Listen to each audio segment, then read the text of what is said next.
Hello everyone, how's it going? So the Devil May Cry anime, I've watched it twice, so I want to get my thoughts in order about it. Now, I'm a huge fan of the Devil May Cry IP. I played every major game. I even played the spin-off DMC Devil May Cry, which I think gets a lot of unnecessary hate. Yes, throw your tomatoes at me, I actually enjoyed it. And I also watched the original anime when it came out. For that one, I also enjoyed because I just wanted to see Dante kill demons, and that's what I got from it.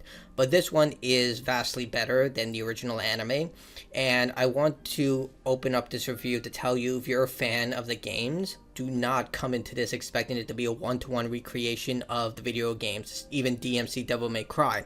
This is a retelling, and it still is loyal to the lore of Devil May Cry, but it is a brand new timeline. Think of it like that. It takes place in Brooklyn, New York. It's literally cool in that regard because I'm from New York. But I would say it's more or less like Dante's Awakening in a way, but more like a mix of Dante's Awakening and DMC 1.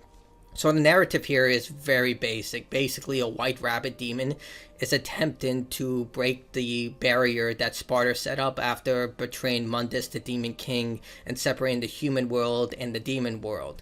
And his focus is to get Sparta's sword, the Force Edge, along with two halves of the medallion, and then the blood of Sparta's kids, Dante and Virgil.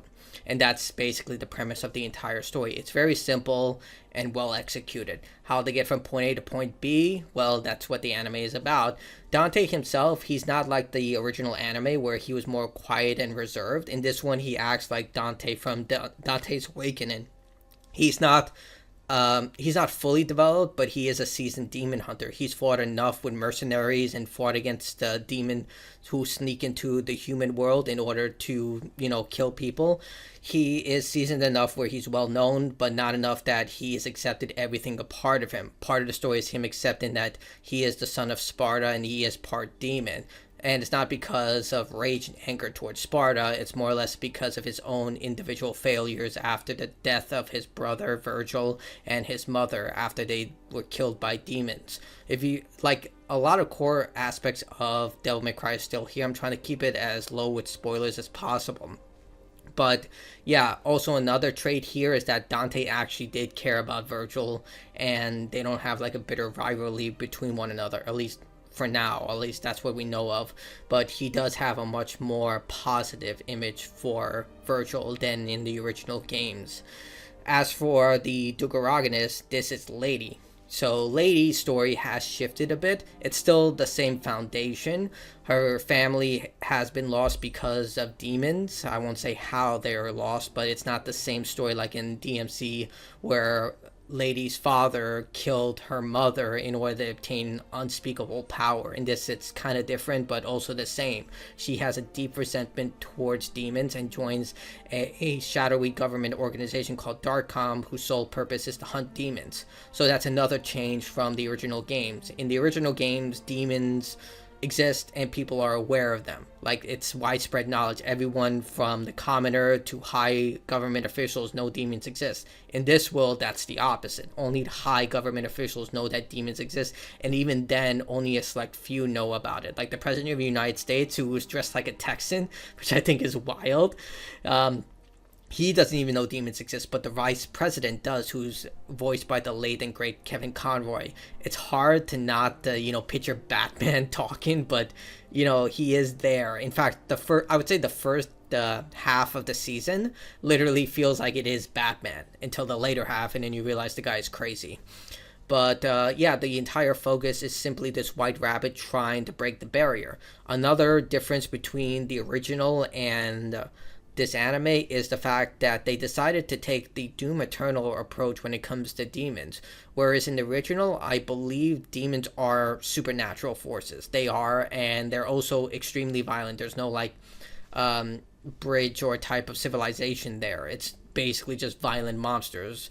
In this one, that's not true. Basically, it is parallel universes. In our universe, humanity prospered and developed technology and basically a paradise to live in comparison to the demon world. The demon world, on the other hand, is toxic, very devoid of anything rich and lush, and it's ruled by warlords and Mundus who take advantage of anyone who is weak. Basically, if you're weak, you're a slave used for food or entertainment. So it is a horrible nightmare where the very air is incredibly poisonous. They really make that apparent. Like, if you're not strong enough, you will literally die by within the first year. So it's a different take of how they project this world, which I'm open to. And maybe it's because I'm a fan of Doom Eternal, but I like the fact they didn't just say, oh yeah, all these demons are just evil. They come from the supernatural world and they just want you all dead. It's more of it's more of a complicated take. And it shows that both it's the classic take that humans can be just as violent as demons, and demons can actually be just as good as humans in a way. And the thing is that this could have been a very complicated narrative with Lady's perspective, because we all know that Lady just has a very deep-seated hatred for demons, and she only comes around to thinking that not all demons are bad after interacting with Dante, but that takes a slower burn, depending on how you see it with Devil May Cry 3, but in here they kind of have to rush through that in a way, but they also flip-flop between it, because it feels like Lady is very naive in a lot of ways. Like, she's easily tricked and manipulated, where I feel like the original Lady from DMC3, DMC5 would have instantly seen what was going on right in front of her. Yes, there is a slip-up in one of the scenes, but I just felt like she would have known in some way, or at least been less trusting considering all the evidence around her. But yeah, the way they handle demons in this world is radically different than the way they handled it in the original games. It's more aligned with technically DMC Devil May Cry in a way, but not to the same extent. In that universe, demons are in charge of all the high-ranking systems on Earth, from banking, food production, all that stuff. In this, they're kind of secluded and people kill them almost immediately once they are found out, because only the weakest demons are able to transport into our world. Stronger, more powerful demons simply cannot come here because it's literally the door. The door is too small.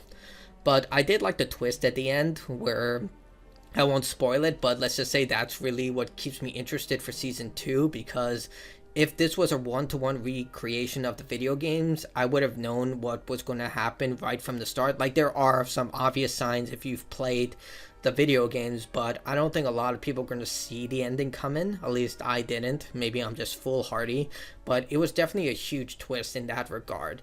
And they're preparing for a war that, let's just say, it's going to lead a lot of people dead.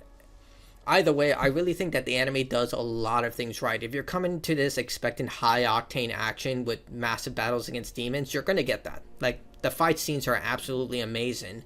Some people might find the lady sections to be a little more filler. Like, I would say there are more lady sections than there are Dante sections, but when Dante's on screen, things get wild, and I love in that regard. The voice acting is really well done. The musical score is extremely well precise for each moment. They do a lot of great job with licensed music and original music, while combining also the Devil May Cry music, which is absolutely killer. And yeah, that's kind of all I have to say about it. I think it's a well worth your investment, whether you're an anime fan or a Devil May Cry fan.